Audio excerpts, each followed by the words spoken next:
দৰ্শক সমগ্ৰ ৰাজ্য জুড়ে দ্বিতীয় বৰ্ষে খেল মহাৰণ চলি আছে। সেই হেতুকে আমাৰ বিশ্বনাথ জেলাৰ অন্তৰ্গত বিশ্বনাথ ব্লকৰ সোৱাগুৰি গাঁও পঞ্চায়ত আজি সাইকেল প্ৰতিযোগিতা আৰম্ভ কৰা হৈছে। বিশ্বনাথ ফখৰুদ্দিন আলিমত হাইস্কুলৰ পৰা পানীভাৰলৈকে আপোনালোক দেখা পাইছে।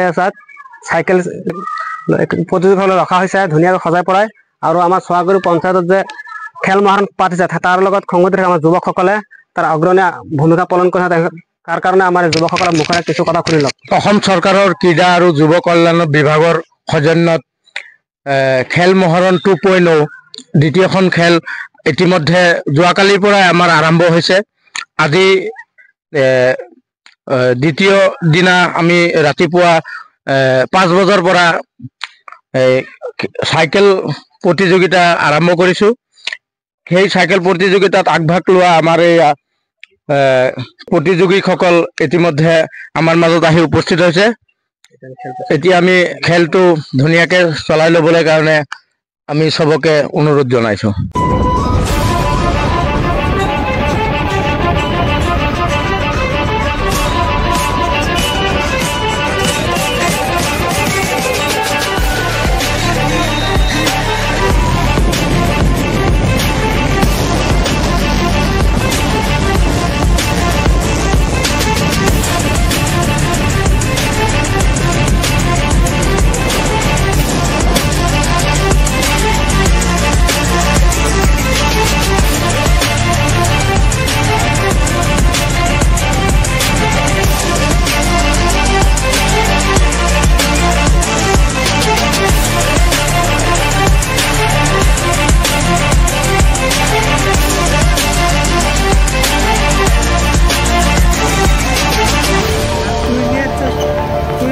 Ladies, thank you.